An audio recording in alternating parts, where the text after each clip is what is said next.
And idea is that, if we force ourselves to stay awake and have great willpower, our brain's constantly clicking in and out of what are these micro, really brief periods of sleep. Welcome to Beyond Unstoppable, the podcast that explores the intersection of biology, psychology, and technology. Here is your host, Ben Angel. In today's episode, we'll be diving deep into the world of advanced clinical nutrition and cognitive enhancement with expert Dr. Gregory Kelly. Dr. Kelly is an expert in nootropic stacks, which are supplements that support brain health and cognition. We'll explore the science behind these supplements, including the difference between synthetic and natural options, and how the Neurohacker Collective formulates their nootropic stacks based on nutritional deficiencies to find the optimal arousal zone for focus. Additionally, we'll examine the importance of sleep, body clock synchronization, and compounding good habits for future benefits. Dr. Kelly's passion for improving brain health shines through as he shares his knowledge. And if you like what you hear, please give us a rating and review. Your support means the world to us and helps us reach more listeners who are ready to become unstoppable. This episode is brought to you by Ben Angel's new book, The Wolf is at the Door: How to Survive and Thrive in an AI-Driven World, presented by Entrepreneur. Get an exclusive sneak peek and pre-order at thewolfbookhub.com. Dr. Kelly, it's an honor to meet you here today. Now, I gotta say, you may not know this, but you actually helped write 3 books in the last 3 years, which I think equated to almost 300,000 words. So thank you. Oh, my pleasure. What we'll do is I'll explain how you actually helped me achieve that a little bit later on in the podcast. But first, I just want to ask you your background. You have such a diverse background, but one thing that sparked my interest in your bio is that you worked in the field of advanced clinical nutrition. What led you to even begin investigating this particular area? So it goes back to when I first graduated university. I went into the US Navy, and when I got in, it was the first time that I ever was responsible for feeding myself, many of my meals. And it occurred to me I didn't know literally anything about what I should eat. I just always consumed whatever people put in front of me. So at the time, I had a really good buddy that was, your gym rat kind of guy that was into, weightlifting and eating well, and asked him for advice. And he directed me to a book that was popular in that time period. I believe was Eat to Win, Nelson Haas, but it was a high complex carbohydrate, low fat type of approach to diet. And reading that at the time, it occurred to me, wow, I thought people that were feeding me knew what they were doing, and they clearly didn't. So that's where it jump started. I then became like the weird officer that often brought their own food or was really a picky eater. And from there, it's just continued to grow and evolve. So it goes back to really that formative time period, my early 20s. And when you were teaching at the University of Bridgeport Advanced Clinical Nutrition, were there particular topics in the realm of mental health that you were focusing in on at the time where you realized, okay, we're giving everyone medicine and drugs, but we're not necessarily looking at nutritional deficiencies? Yes. So the way I architected that particular course was I actually started, the first lecture was about body clock, circadian rhythms. The next one was about sleep. And the one after that was about cognition. So what I tried to do is take what I think of almost as the foundational things and then teach my students both about that, but then how diet and nutrition would interface with that. And often my experience is people work backwards. They'll say, oh, wait, let's go after diet and weight loss.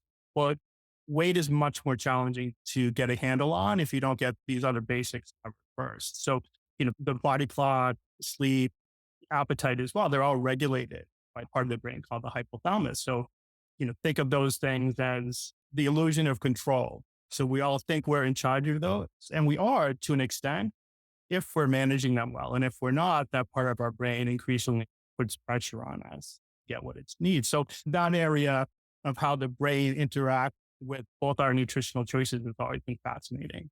How much control do you think the general population has over those aspects right now? We've got all of these changes happening in artificial intelligence, diet, social media. We've been through a pandemic.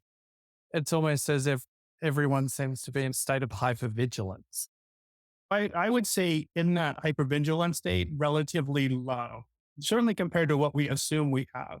So sleep's a great example. All those things I mentioned are somewhat regulated. And what that implies is that the brain cares about that and keeps track of what it needs and then takes efforts to meet that need. And those efforts are often what scientists would say is biobehavioral changes in our behavior, changes in our biology. So sleep would be a big one. I remember back to the late 90s, some close doctor friends thought sleep was the enemy. I can't afford to sleep more than 4 or 5 hours a night. It was a badge of toughness. You could get by with less. And at the time, I was like, this is ridiculous. You don't get to choose how much sleep you need. That's chosen for you. You either need it or biobehavioral things kick in. And one of the most prominent behavioral ones is called microsleep.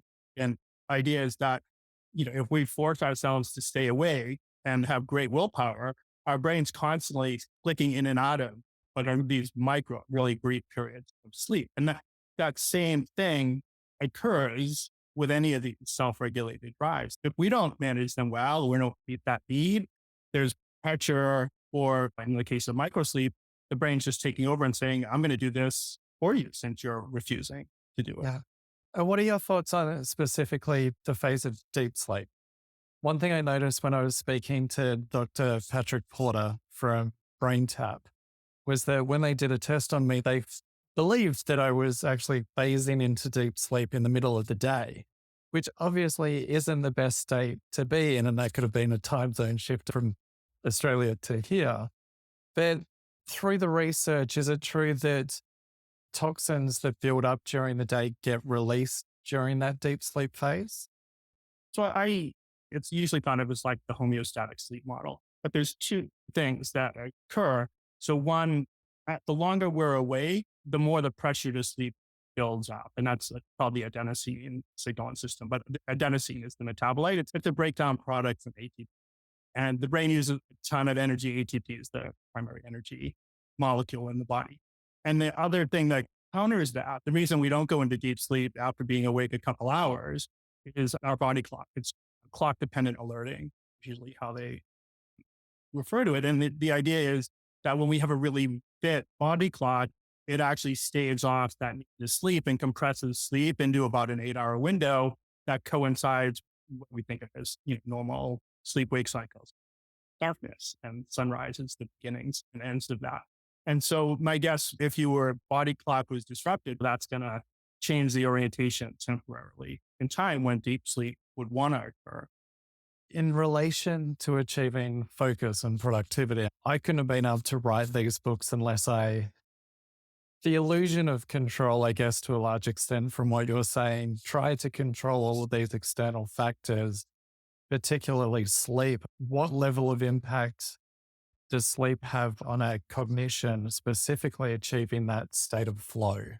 So quick story. I remember when I was teaching at University of Bridgeport in the naturopathic program, one day a student came up to me after a class and was fairly stressed and distraught and fundamentally said, Dr. Kelly, I need help. I'm trying to read my textbooks for my different courses and feel I would have to read the same thing over and over and it's just not sticking. And so my first question to this student was, well, how much sleep are you getting? And the response was, well, I can't really afford to get much sleep because I have to do all the studying. So they were sleeping about 4 or 5 hours. And my response was, well, what you're doing isn't studying. Studying would imply this idea of focus, attention, and ability to concentrate. And they would have been far better served getting enough sleep to have much better cognition in the day. Instead, they had this illusion they were studying, but without focus, we generally heard this idea of 10,000 hours to expertise, which isn't absolutely true, but it's a truism. But without the ability to focus, without that focused attention, what fundamentally would be the idea of focused practice, 10,000 hours won't get us any degree of mastery. It's just 10,000 wasted hours. So I think sleep is so overlooked because without quality sleep, our ability to direct our focus and sustain it during the day is so hampered. And it's also linked to the acquisition of new skills, right? In terms of the consolidation of everything that you're learning. Even a nap will help. So a lot of things will get almost put in what would be thought of as the short-term bucket as we acquire new information or skills during the day. And if we don't allow sleep to do its job, they never get transferred to the long-term storage where we then retain them. So they just literally flow right through.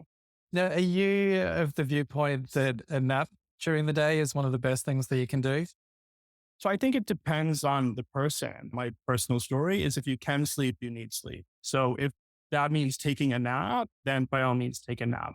Now, one of the things during the week, Monday through Friday, I generally take nootropics in the morning, sometime between waking and 9 a.m. And what I know personally is I don't have the need to nap on days I do a nootropic stack. They allow me to stay productive, focused through that lull that might normally happen and where a nap would feel good. Where on a weekend, I usually won't do a nootropic. And if I'm reading on the beach or in the sun, it's not uncommon to close the book and take a 20-minute eyes closed nappy type. I found that I grew up on a cattle farm in South Australia. So I'm very much from the hustle until you die culture, which has taken a lot to train out of me. But I don't call it a nana nap. I call it a Jackie Chan power nap. So I can reframe that I'm not being lazy, I'm being effective and productive. But when it comes to nootropics, I think the first question a lot of people ask is, what are nootropics? And so easiest way to think of them would be the idea of smart pills, something that fundamentally adds resources for the brain. So I guess stepping back, the jobs of the brain often are bucketed. So cognitive scientists would say, okay, this bucket is memory, this one's language, this one's executive functions, this one's, they usually would say complex attention. Another one would be social cognition, so things like empathy. And the way at least I think of those different skills is more like a pyramid. So that the foundation of the pyramid would be the complex attention, which is things like being alert enough to be focused and then focusing your attention and avoiding distractions. That's all your base level. And if we don't have a solid foundation, we can't get to social cognition. We can't get to executive function because all those rely on being able to focus our attention. So at the most fundamental level, what nootropics do is they're things that support that complex attention foundation. They, more than anything, tend to help with that alertness, directing our attention, avoiding distractions. And then quite often they layer on additional things that would help with the executive function. Just think of that as the basket of skills an executive needs to really thrive in their busy life. But nootropic, usually their stacks of things together are things that really help with those particular two groups of skills. Because there are two types of nootropic, are there, in terms of synthetic versus natural sources? Yeah, that would be one way to slice it. There's like the original person that coined the term nootropic was a pharmacist, chemist, researcher from Romania. And the original molecule he discovered and coined the term typical was called paracetam. So paracetam, which would be a synthesized chemical. And racetams is a category. I think of them as a gray area thing. They're not dietary supplements, and they're also not approved drugs because they've been around so long, there'd be no money in making them through the drug pipeline. So there's those more chemical end. And then there's a lot of nootropics that are either plant compounds or dietary. So I mentioned the 10,000 hours and that idea of focusing attention. One of the key neurotransmitters you hear about with neurotropics is acetylcholine. And an easy way to think about acetylcholine would be it's about relevance. It's about, wow, pay more attention to this. This is important. Before we continue, Beyond Unstoppable is brought to you by Ben Angel's new book, The Wolf is at the Door: How to Survive and Thrive in an AI-Driven World. Get your exclusive sneak peek and pre-order at thewolfbookhub.com. Now, back to the show. And that combines that idea both of the attention bucket, but then learning and memory. So we need acetylcholine to focus attention, to get the brain locked in, and to have the plasticity to reshape the brain to accommodate the learning and memory we have from that focused sessions. So acetylcholine, like in the story, is made from choline, which is something we get in the diet, but the Institute of Medicine thinks somewhere 80 to 90% of us don't quite meet their recommended amount. So cholines that can get through the blood-brain barrier, so things like acetylcholine or alpha GPC, are nootropic, in part because they're the resources needed for this super important neurotransmitter. And do you think that nootropics help to somewhat fill a gap in terms of nutritional deficiencies? For sure. I think you had made that distinction, chemical and, natural. So a lot of the ones that would be dietary components are filling gaps. And that's part of the reason that they're helping the brain. And concept to lock in is this idea that they'll sometimes use the term brain essential nutrients. So there's certain things the brain can make for itself. It doesn't need us to get them in the diet. Cholesterol would be one. The cholesterol in our diet doesn't make it through the blood-brain barrier. The cholesterol in the brain, it makes for itself. But a lot of the other things, and I usually just label those as resources and brain essential nutrients. These are things like some of your essential fatty acids, choline, vitamins. If we're not getting enough of those in the diet, the brain's going to be starved for them. And since the brain is a voracious consumer of energy, it's usually general estimate is the brain consumes about 20% of our body's energy supply in the day. Will suffer first and hardest when resources are scarce. And a main resource are things that are involved in these neurotransmitter building, recycling, and then fueling brain energy. And what about your own personal experience in terms of nootropics? What led you to that point to look at this particular aspect? Were you struggling with a lack of focus or brain fog, or was it just a natural progression from where you began? More a natural progression. One of the things I've always found interesting, both when I was a naturopathic student and then teaching, many come to it because they had some issue and a naturopathic doctor or holistic practitioner helped them with that issue. And they're like, this is so cool. I want to embrace this. And for me, that really wasn't the case. So it's more of my brain is just super curious about learning new things. And I would say that I've always been driven by this concept of what does health look like and how do we do more to get better.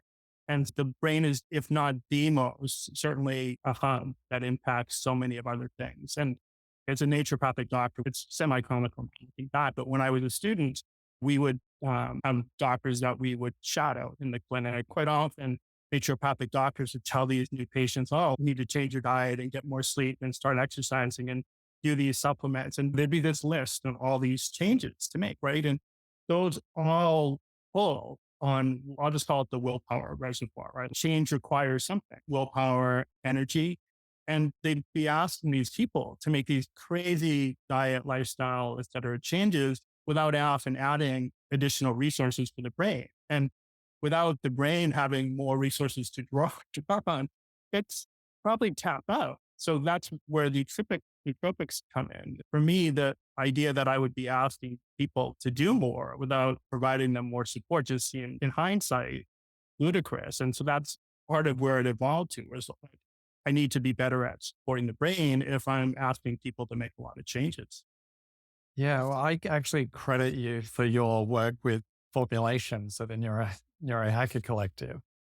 Because before I wrote my book Unstoppable, which was a 90-day mission to overcome depression and get my brain back, I was ready to give up my writing career and put the pen down. That's how bad the brain fog was. So talk to me about how do you come up with these formulations and the amount of research that goes behind it? Because I can imagine that it has to be extensive, especially when you're dealing with the brain. Yeah, so what we do at Neurohacker Collective, it's really a stepwise progression. The first thing will be just doing minimalistic research, try to understand the system, the landscape of what's out there. Because if there's already great products in the area, we may not want to do it. Why create?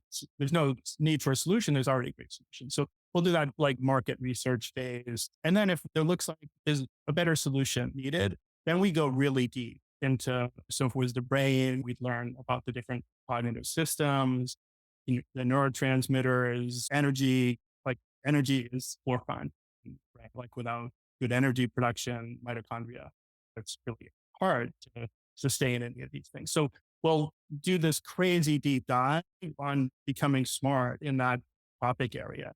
And then during that, we're usually compiling this huge list of potential ingredients that we could conceivably use.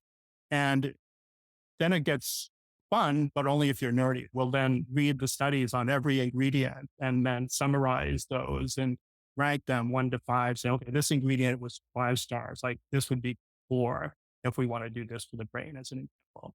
This one's a 1 or 2, probably not. Threes and fours are a little bit more borderline. Like, oh, there's value here, but is this going to add another capsule or is it duplicating something else? And then when all of that is done, which could take a year, then we'll sit down and the team will then make trade-offs. What's the best formula that we can build that's going to deliver these specific results to the brain? And then after that, we'll build it and do a small study. We'll get it in the hands of people and see if, in fact, it actually does that in the real world. And if all of that happens and goes right, then it becomes a quality product. And do you, during that formulation phase, do you also consider what are the main nutritional deficiencies at a population level that we may have to factor in for? Absolutely. So that's a big part of how we would come up with some of the dosing. So I'm not in nor is neurohypercollective, a more is better mindset. I'm much more Goldilocks principle that for most things, there's a just right amount. And so something like choline, as an example, most people don't get enough choline, but that doesn't mean most people get no choline. Yeah. There's on average, maybe 120 milligrams gap between they're getting and what would be a more optimal amount. So the goal isn't to give all of the choline that you should get in a healthy diet. It's to make sure that you're filling that gap, especially in terms of nutritional things like amino acids, choline. I'm very much of the mindset of let's figure out what amount is going to help the most amount of people and make sure that's what we're supplying. And what is the process in relation to helping people get into their, say, optimal arousal zone for focus? For me, I look at focus and think, all right, have I had too much caffeine and I've exceeded it and now I'm hypervigilant, I'm scared and I can't focus, or I've had too much and then I crash and then I can't do anything. How do you adjust it? Because the older I get and working on a new book and having to do a lot of the research on social media due to artificial developments happening online in real time, I'm finding that harder to strike that balance, whereas I'd previously mastered it before. Well, that's a great question. And this is a generality, but I tend to think of there's two completely different things that interfere with us being able to get focused and stay focused. On one side, you would have what I would almost say like lethargy, like lack of motivation, lack of drive. So to get that person to that sweet spot of focus, something has to be added in, motivation, drive into the picture. The other end would be what I would usually say frazzled, like the brain cooked. There's too much going on. So that person, it's more calming to move them back. They don't need the arousal as much as they need calming to move back to center. And so those can be quite different formulations, or if like qualia mind was intended for both. So there's things like a low amount of caffeine, but again, we think of it as just the right amount rather than too much. But there's things that balance that caffeine out that help with focus. So stacking the caffeine with something called theanine, which naturally occurs in green tea, as an example, and it's a real calming amino acid like thing that helps take that edge off caffeine. So instead of caffeine, it's called the Yerkes-Dodson law. Think of like an upside down U. And the idea is something like caffeine, just right amount will take us to the sweet spot at the top, but too little, we won't quite get there. Too much, then it's easy to start performance slides down the other way and suffers. And what's super common in our current world is there's crazy high amounts of caffeine and things like energy drinks and what people would consume at the coffee shop. And I think of the nootropic range, the just right amount of caffeine for focus and productivity for the vast majority of us is 50 to 200 milligrams. So a lot less than most people are getting. And if they're already getting too much, they're going to be in that hypervigilant and do much better with things like Bacopa is an Ayurvedic herb that's more calming in nature, or L-theanine I mentioned, tend to help take that frazzled brain and calm it enough that it gravitates. So adaptogens would be the general term for things like that. that tend to create that normalizing no matter which end of the spectrum we happen to be on. And would you say one of the biggest challenges maybe with creating a formulation is people taking it and then on top of it having excessive amounts of caffeine and then sending themselves through the roof, which full disclosure, I've done before. I don't know if there isn't anyone who hasn't, but you learn very quickly. We were just at the Biohacker conference in Orlando recently, and at shows like that, we'll often bring Qualia Mind, which is our premier tropic stack, and then a simpler stack called Qualia Focus. So they overlap in terms of how you would experience both in a day or a week. And a couple times given people both, and they've taken both, and then they come back, they're super feeling it, but now there's like the amount of caffeine in those two combined, you're at that high end now of that nootropic zone. And if you already had say coffee or caffeine somewhere else, you probably tipped over into maybe past what would be the ideal sweet spot to be as productive and focused as you'd want. Where one of those, especially in an environment like that, is usually great for people because in the simple way to think about it, and going back to this idea that brain energy ultimately drives everything. And our brain is always trying to conserve energy or become more efficient. So we talked a bit about learning earlier. The reason our brain learns things and becomes more expert in large part is to save energy. It takes way less energy for a virtuoso pianist or guitarist to play their instrument than it would take you or I. Like we'd make bad music and it would take a lot more brain energy to do it.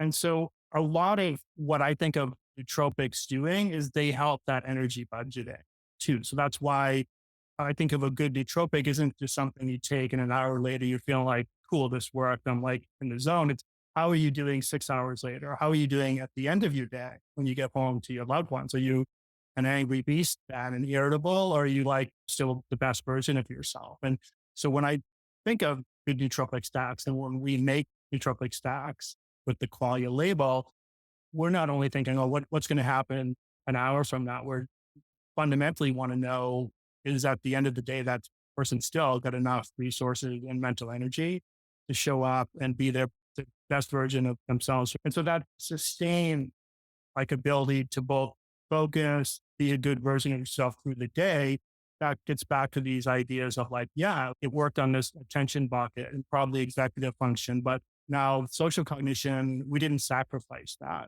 And so when we're creating formulas, we're trying to holistically upgrade as many things across the board. And what is the price that we pay for being too focused? So, for example, when I review one of my books, I typically do it incredibly quickly. So I'll read 90,000 words in one day, but then there's a price I pay the next day. How far can we extend the runway in relationship to focus? I would argue that most things have that Goldilocks zone where there's a just right amount, and that beyond that, we, for lack of a better word, almost overtrain in an exercise sense. Like performance suffers, and there's often a residual effect to overtraining from exercise, muscle soreness, joint ache, and that I don't think our brain is particularly different. If we force it to do way more a certain task, then we'll often be able to tough it out, willpower through it, but it's making trade-offs to do that. And so what's usually recommended by neuroscientists is what are called attention restoration.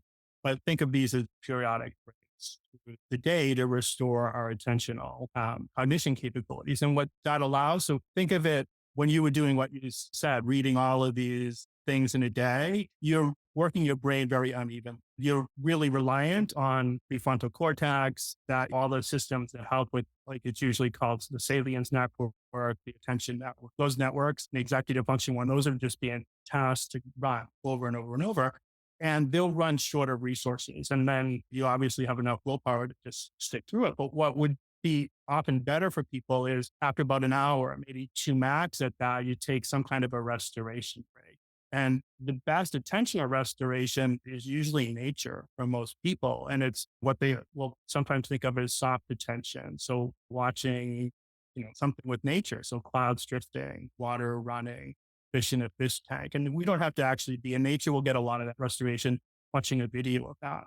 But what often happens in our modern world is people will take their break and then look at their phone or social media that are now, instead of restoring attention, they're using often those same attentional resources just for a different thing. So they're draining the tank even more. And so I often ask, like, couldn't we do a product for creativity? And creativity is almost the antithesis of focus. And the creativity emerges when we do attention restoration. It's not something we could take a pill and magically, creative, especially if we were just in a state that we wanted to be focused. So I just think we do a really poor job currently in our society appreciating the importance of attention restoration. Are you a practice of visualization or even gazing meditation to help make those connections to creativity?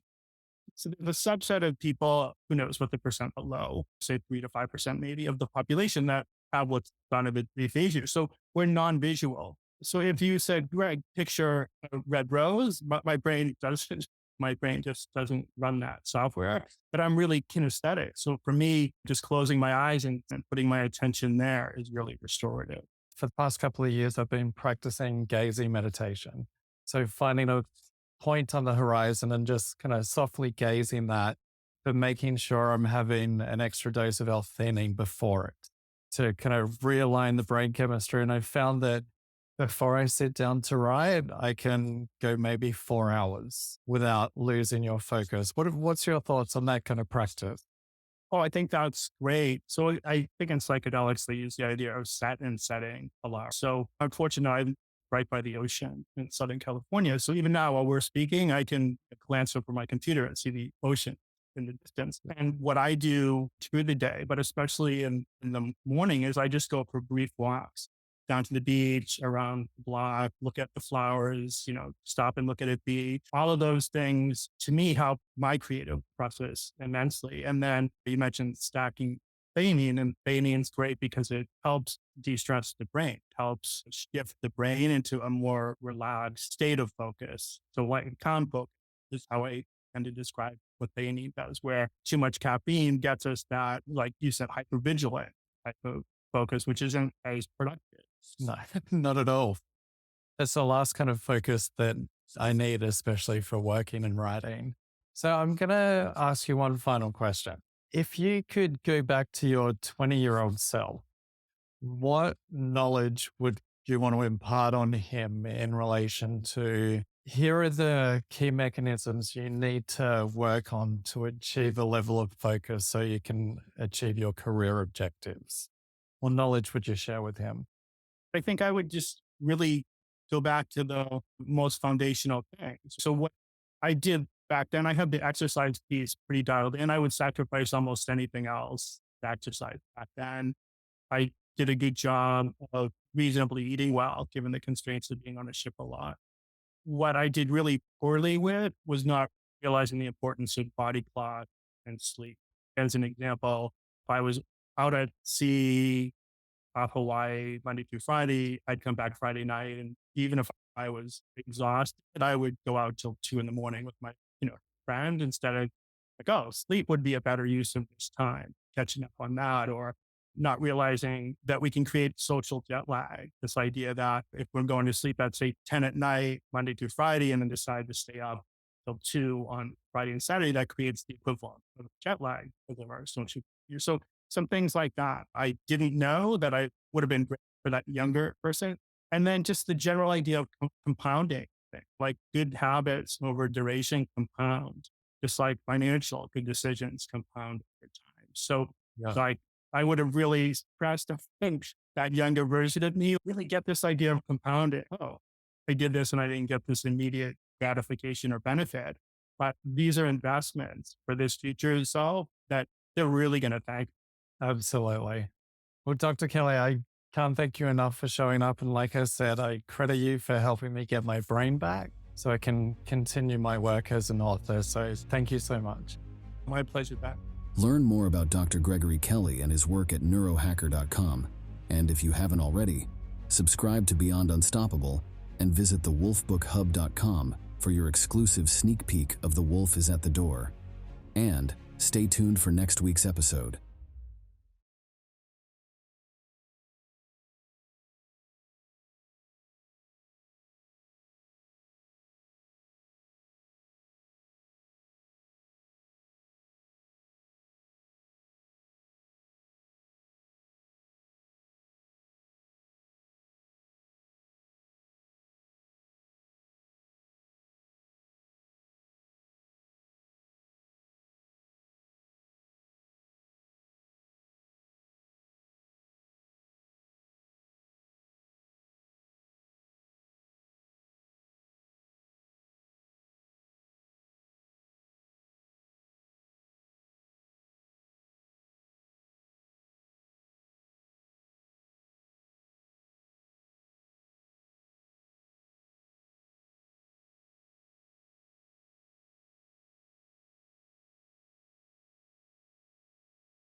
In today's episode, we'll be diving deep into the world of advanced clinical nutrition and cognitive enhancement with expert Dr. Gregory Kelly.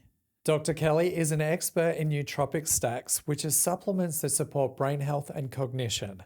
We'll explore the science behind these supplements, including the difference between synthetic and natural options, and how the Neurohacker Collective formulates their nootropic stacks based on nutritional deficiencies to find the optimal arousal zone for focus. Additionally, we'll examine the importance of sleep, body clock synchronization, and compounding good habits for future benefits.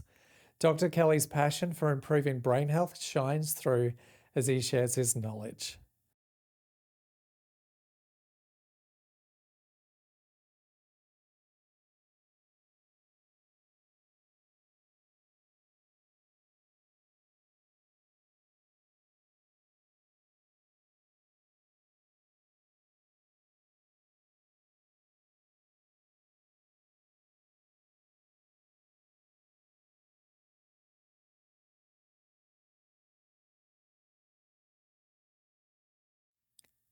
Are you curious about artificial intelligence, but overwhelmed by all of the developments and what it means to your business and career?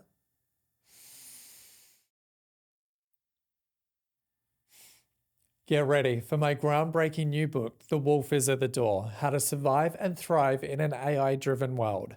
Proudly brought to you by Entrepreneur Magazine. Join me as we explore this bold new realm.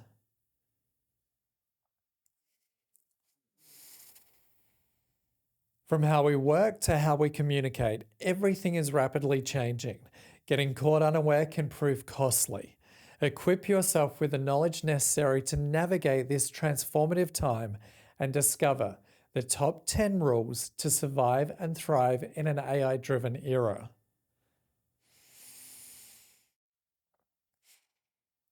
From a chilling encounter with AI involving a Canadian elderly couple to the rise of AI CEOs and attorneys, The Wolf is at the Door is a vital guide for everyone in the world of business or anyone looking to future-proof their careers.